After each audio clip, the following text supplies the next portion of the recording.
Welcome to road TRIPS towards Rajasthan. আমরা আমাদের রাজস্থানের রোড ট্রিপের প্রথম পর্বটি নিয়ে হাজির হয়ে গেছি। আজকের দিনে আমরা মুম্বাই থেকে আহমেদাবাদ পর্যন্ত যাত্রাটি সম্পূর্ণ করব। আমরা মোটামুটি ভোর 5:30টায় নাভি মুম্বাই থেকে আমাদের জার্নি স্টার্ট করেছিলাম। এরপর দেখতে থাকুন কীরকম রোডের মধ্য দিয়ে আমরা যাই।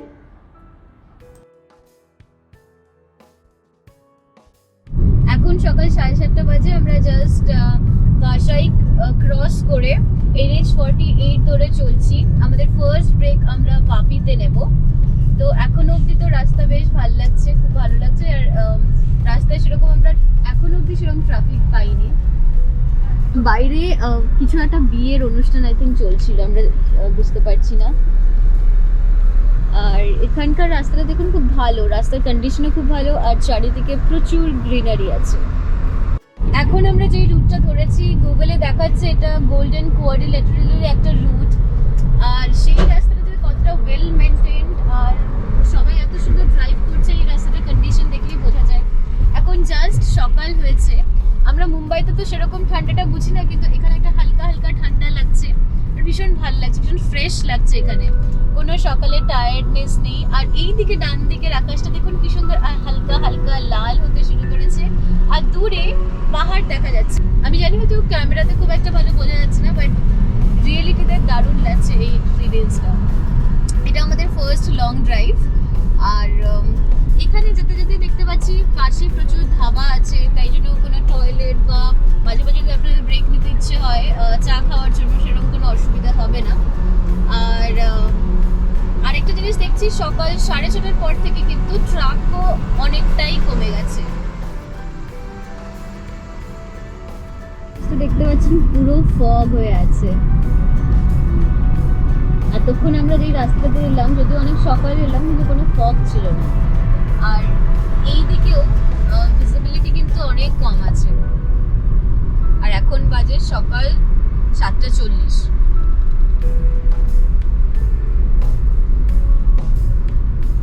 এই দূরে একটা পেট্রোল পাম্প আছে, যেটা দেখাই যাচ্ছে না বলতে গেলে।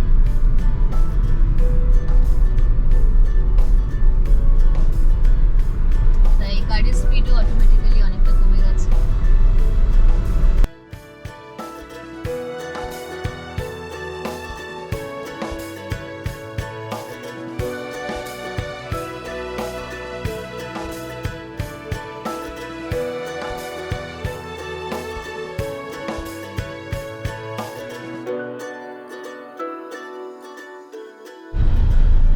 এটা আমাদের দিনের সেকেন্ড টোল পেরোচ্ছি।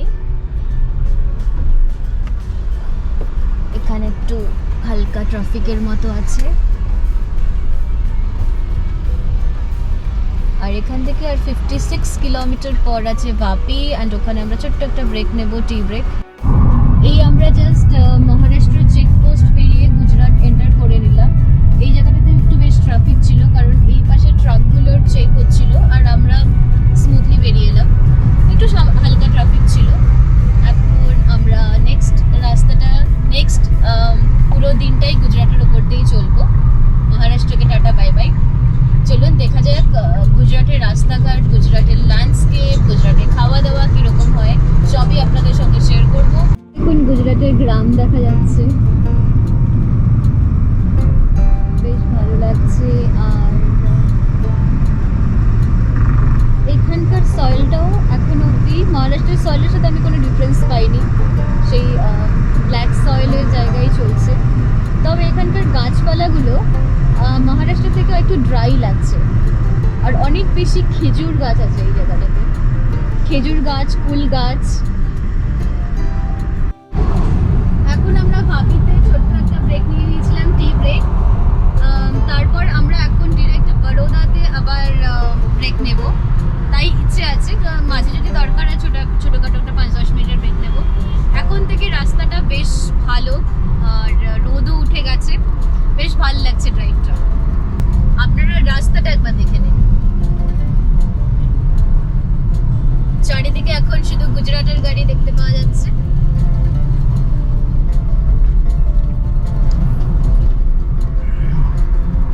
এটা আমরা বেরোচ্ছি বাবা। সব থেকে ভালো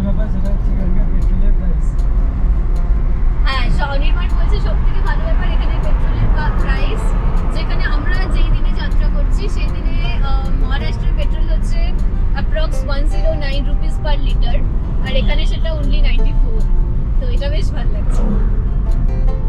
আর আমাদের আল্ট্রাস গাড়িটা আজকে দারুণ চলছে, মাইলেজও খুব ভালো দিচ্ছে, অ্যারাউন্ড 22 মাইলেজ দিচ্ছে, it is also very good.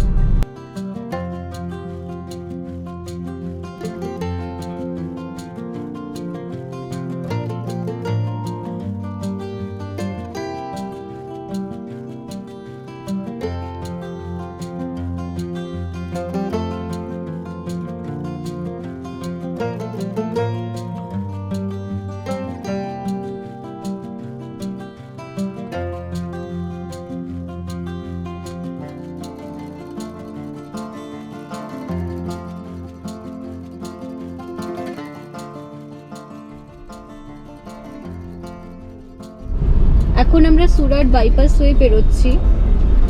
প্রথমে আমাদের ইচ্ছে ছিল যে এখানে একটু টাইম দাঁড়াবো, একটু ফ্রেশ হবো, বাট রোডের কন্ডিশনও খুবই ভালো, তাই ভাবছি যে আপাতত দাঁড়ানোর কোনো প্ল্যান নেই। এতক্ষণ বেশ ফ্রি রাস্তা ছিল, মাখনের মতো রাস্তা, সেরকম ট্রাফিকও ছিল না। যেহেতু সুরাট খুব কাছে আছে, সেজন্য এখান থেকে একটা শহরের যে ট্রাফিক হয় সেটা মানে শুরু হয়ে গেছে। এখানে দেখাচ্ছে এদিক দিয়ে 18 কিলোমিটারের মতো যদি আরো যাওয়া যায়, এটা আমরা বাইপাস রোড, তাহলে আমরা মেন সুরাট সিটিটাতে ঢুকবো।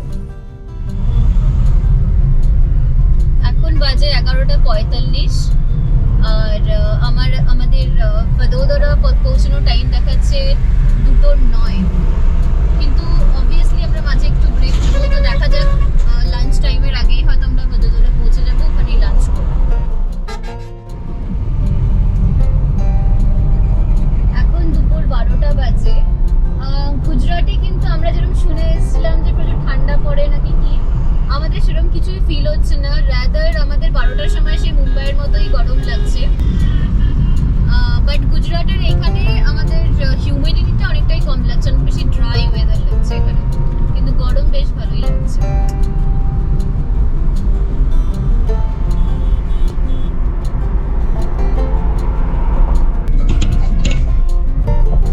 এই হচ্ছে আমি তাপি রিভার ব্রিজ পেরোচ্ছি, বেশ ভালো লাগছে, যেটা এতদিন বইয়ে পড়তাম সেই রিভারটা আজকে দেখতে পাচ্ছি। দুটো নদী, যেটা দুটো বড় নদী, যেটা অ্যারাবিয়ান সিতে মেশে, তার মধ্যে তাপি একটা অন্যতম। হয়তো বরোডা ঢোকার আগে আমরা নর্মদাও দেখতে পাবো, আমি শিওর না, বাট তখন সেটাও দেখবো, বেশ ভালো লাগছে। আমরা এখন বরোদার পথে চলছি। একটু পরপরই সাইনবোর্ডে দেখাচ্ছে কি ভারুচ, অঙ্কলেশ্বর, এই জায়গাগুলো খুবই কাছে এখান থেকে। তো বেসিক্যালি আমরা জানি যে মানে ইন্ডিয়ার যে মেইন তৈল খনি, যেটা এখন গুজরাটে অবস্থিত, এটা হচ্ছে সেই জোন, আর আমরা সেই রাস্তা ধরেই চলছি।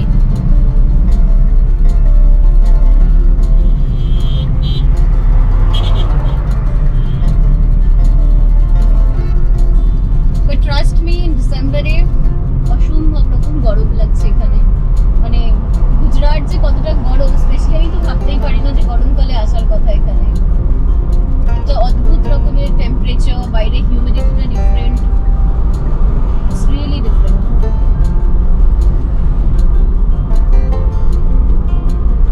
আছি নর্মদা ব্রিজ টোল প্লাজার কাছে। আই থিঙ্ক এরপরেই যে রিভারটা পেরোবো সেটা নর্মদা রিভার, ঠিক আছে? তো আপনাদের সেটা দেখাবো। পাশে খুব সুন্দর গ্রিনারি আছে, আর এই পাশে আমরা এখন ক্রস করব নর্মদা রিভার। এখানে আমি স্টিল জল দেখতে পাচ্ছি না, বাট ব্রিজটা খুব সুন্দর। এখান থেকে দেখুন ব্রিজটা, এই হচ্ছে সেই নর্মদা ব্রিজ।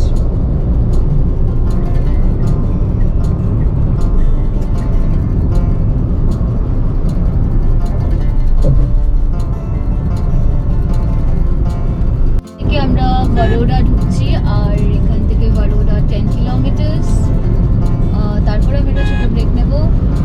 আর এখানে অব্দিও রাস্তা বেশ বেশ বেশ ভালো লাগছে, মানে এখনো কোনো টায়ার্ডনেস, এতক্ষণ সকাল 5:30 থেকে চলছি গাড়িতে, ইভেন অনির্বাণ চালাচ্ছে, সেরকম টায়ার্ডনেস এখনো ফিল হচ্ছে না।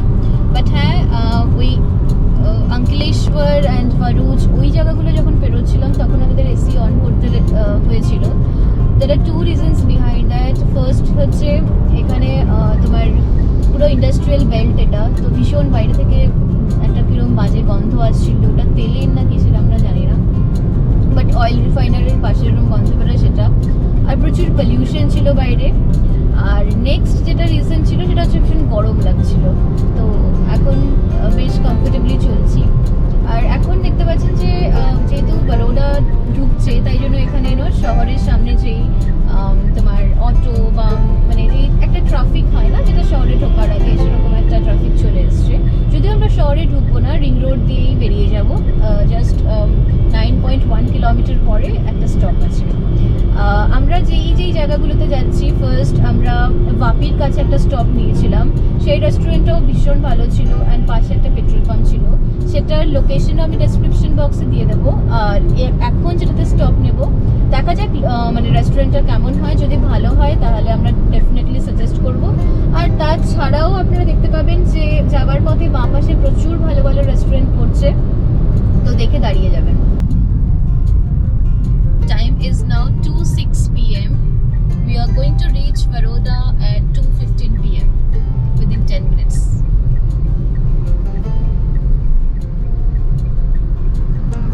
এইখান থেকে দেখে নিন বরোদার যে আউটস্কার্টের বিল্ডিংসগুলো, আর ওখানে ট্রেন লাইনও দেখা যাচ্ছে।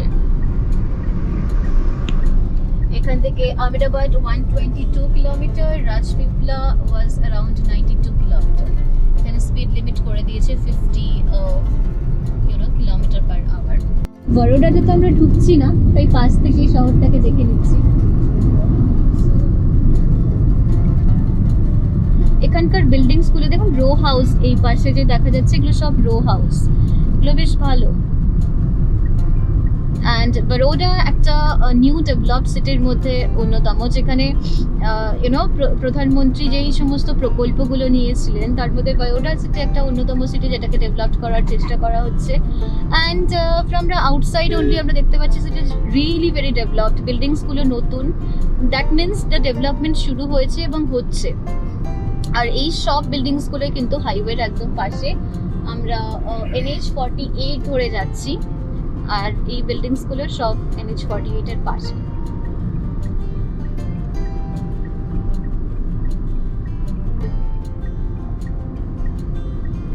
এটা একটা ভালো হোটেল দেখতে পাচ্ছি সামনে। এটা হয়তো কোনো একটা বিল্ডিং বা হোটেলও হতে পারে, যার আর্কিটেকচারটা আমাদের খুব ভালো লাগলো। গুজরাটি ভাষায় অনেক জায়গাতেই লেখা আছে, পাশে ইংলিশ বা হিন্দি কোনোটাই লেখা নেই, তাই আমরা অনেক কিছু পড়তেও পারছি না। এই পাশে ম্যাকডোনাল্ডস আছে, এখানেও অনেকে কিন্তু ব্রেক নিতে পারে। বাই দ্য ওয়ে, আমরা আল্ট্রোসে করে জার্নিটা করছি। এখনো অব্দি জার্নিটা কিন্তু বেশ স্মুথ, কোনো টায়ারিং লাগছে না, রাস্তাটাও মাখনের মতো। এখান থেকে দেখাচ্ছে Ahmedabad 117 kilometre, R Baroda city 6 kilometer, but we are going to 2.3 kilometer. I think the name of the restaurant is Sai Krupa. এই দেখুন, এইদিকে হাইওয়ে, আর এই পাশে আছে রেস্টুরেন্টটা, দ্যাট ইজ সাই কৃপা মাল্টি কুইজিন রেস্টুরেন্ট। তো আমরা এখানেই যাব। তো খাওয়ার পরে বলবো যে কেমন লাগছে। আর এই হচ্ছে আমাদের আল্ট্রোস। আমরা এখন বরোডা থেকে আহমেদাবাদের দিকে চলছি। আমরা যে রেস্টুরেন্টে খেলাম, সেখান থেকে আমরা পাঞ্জাবি থালি অর্ডার করেছিলাম। 120 রুপিসের পাঞ্জাবি থালি ছিল। সেখানে রুটি, 2 রকম সবজি, দেন ছাস, আচার, এভরিথিং। আর এত খাবারটা টেস্টি ছিল, বেশ ভালো লাগলো। তো আপনারা যদি এই রুট দিয়ে আহমেদাবাদ যান, এই রেস্টুরেন্টে ডেফিনেটলি ট্রাই করতে পারেন। বাট তার একটা ড্রব্যাক আছে, সেটা আমি বলে দিচ্ছি। সেটা হচ্ছে এখানকার ওয়াশরুম নেই। ওটা একটা কমপ্লেক্সের মধ্যে, তো ওদের একটা কমন ওয়াশরুম ওরা ইউজ করে, অ্যান্ড কন্ডিশন খুব বাজে, এটাই শুধু ড্রব্যাক। তো আপনি যদি ভাবেন যে ওয়াশরুমের জন্য এখানে আসবেন, দেন আমি রিকমেন্ড করবো না, বাট খাবার জন্য রেস্টুরেন্টে। আর এখান থেকে আহমেদাবাদ আমরা তো সিটিতে ঢুকছি না, আমরা রিং রোডের উপরেই থাকবো। ওটা অ্যারাউন্ড 101 কিলোমিটার দেখাচ্ছে, অ্যান্ড অ্যারাউন্ড 450 ধরে নিন 5টার দিকেই আমরা ঢুকবো। আর এখনো অব্দি জার্নিটা আমাদের বেশ স্মুথ লাগছে। এখন বিকেলে যে রোদটা সেটা চালু হয়ে গেছে। পশ্চিমে সূর্য, এদিকে দেখতে পাচ্ছেন সূর্যটা এদিকে চলে এসছে এখন। সেই সকালে যখন জার্নিটা শুরু করেছিলাম তখন এদিকে সূর্য ছিল, এরপর মাথার উপরে সূর্য, এখন পশ্চিম দিকে সূর্য চলে এসছে। মানে পুরো দিন ধরে ট্রাভেলটা করছি, তো এটা বেশ ভালো লাগছে। এরপর আমরা এক্সপ্রেস ওয়েতে উঠে যাব। এটা এখন NH 4080 চলছে। 2 কিলোমিটার পর আমরা এক্সপ্রেস ওয়েতে উঠবো, সেটাও আপনাদের দেখাবো। আপনারা খুব ভালো মতো খেয়াল রাখবেন, এটা হচ্ছে NH 48। মানে আপনি যদি বাইক নিয়ে আসেন তাহলে আপনাকে এই রুটটা দিয়ে যেতে হবে, আপনি গাড়ি নিয়েও যেতে পারেন, কিন্তু এটা একটা লেন্দি রুট পড়বে। রাদার আপনি যদি এই রুটটা নিয়ে নেন, যেটা হচ্ছে national expressway 1 in between Vadodara and Ahmedabad, তাহলে কিন্তু আপনার জার্নিটা অনেকটাই কম হয়ে যাবে। অ্যান্ড বাইক নেই, সো আপনি অনেক স্মুথলি মানে গাড়ি ভাগিয়ে নিয়েও যেতে পারবেন। So that you have to be very careful in this area. হ্যাঁ, অনির্বাণ বলছে যে এই রাস্তাটা দিয়ে টোল তো দিতে হবে। হ্যাঁ, আপনি যদি এরকম একটা স্মুথ রাইড চান, পেট্রোল বাঁচিয়ে চলতে চান, তাহলে তো টোলটা দিতেই হবে। বাট ঠিক আছে, ভর্তি সেটা যদি আপনার তাতে টায়ার্ডনেস কম হয়, স্মুথলি যদি পৌঁছে যেতে পারেন। এই এক্সপ্রেসওয়েটা ডেফিনেটলি ভালো লাগছে, বাট আমাদের কাছে, মানে স্পেশালি আমার কাছে, মুম্বাই পুনে এক্সপ্রেসওয়েটা জানি না কেন খুব ভালো লাগে, বিকজ ওখানে যে ওয়েস্টার্ন ঘাটসের যে বিউটিটা আছে সেটা অসাধারণ। আর আই থিঙ্ক আমাদের ওখানে এক্সপ্রেসওয়েটা এর থেকে বেশি চওড়া কিনা কিনা একই, এখনো চালু হয়নি, ওটা চালু হচ্ছে।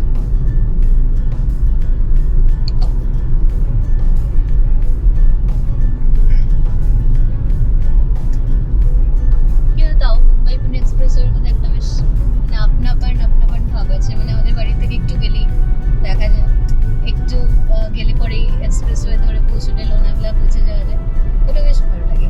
আর এই এক্সপ্রেসওয়েটার নাম হচ্ছে মহাত্মা গান্ধী এক্সপ্রেসওয়ে। ভুলে গেলে চলবে না, আমরা গান্ধীজির শহরে যাচ্ছি, সো এখন সবকিছুই হয়তো মহাত্মা গান্ধী নাম দিয়েই হবে।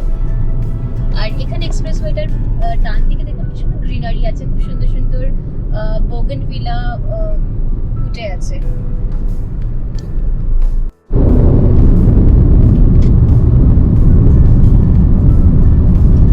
এইখান থেকে আনন্দ 30 কিলোমিটার অ্যান্ড আহমেদাবাদ 88 কিলোমিটার। শীতের পরন্ত রোদ গায়ে মেখে রবীন্দ্রসঙ্গীত শুনতে শুনতে এক্সপ্রেসওয়ে দিয়ে এই জার্নিটা কিন্তু দারুণ লাগছে। আর আরো বেশি ভালো লাগছে যখন আপনার ডেস্টিনেশন খুব কাছে চলে আসবে, মানে এই তো আরেকটু পরেই পৌঁছে যাবো, এটা একটা ব্যাপার। আর কিছুক্ষণ পরে আমাদের টোল দিতে হবে, যেটা এক্সপ্রেসওয়ে টোল। তো সেটা পৌঁছানোর পর আই থিঙ্ক এগেইন জার্নিটা আবার স্মুথ হয়ে যাবে, বিকজ টোলের সামনে একটু তো দাঁড়াতেই হয়। দেখা যাক এই এক্সপ্রেসওয়ে টোলটা কত নেয়, পরে আপনাদের জানাবো আমাদের কাছে মেসেজ চলে আসার পর।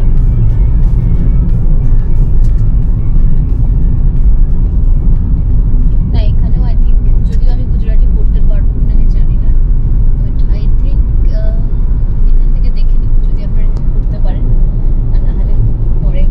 হ্যাঁ, কারের জন্য 65 রুপিস নেবে, এদিকে বাদিকে লেখা আছে।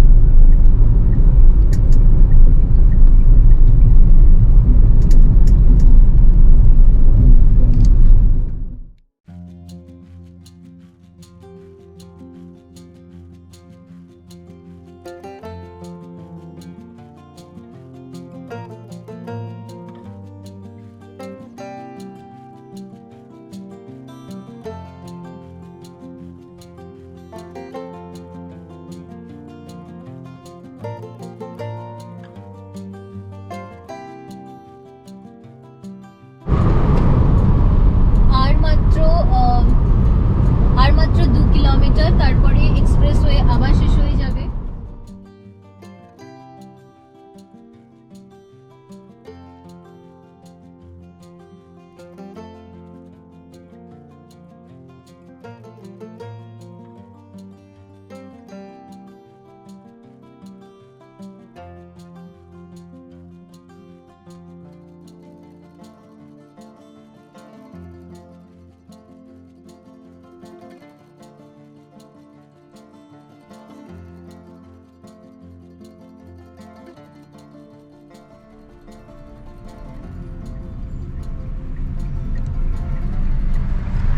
এই দেখুন এই একটা সার্কেলের মতো আছে, এই সার্কেলটা দিয়ে আমাদের যেতে হবে।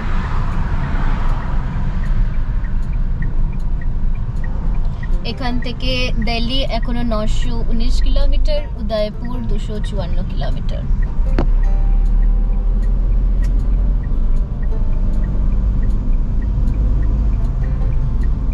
সূর্যটা আবার এদিকে চলে এলো, আমরা আমাদের ডিরেকশন চেঞ্জ করলাম, সূর্যটাও ডিফারেন্ট ডিরেকশনে চলে এলো।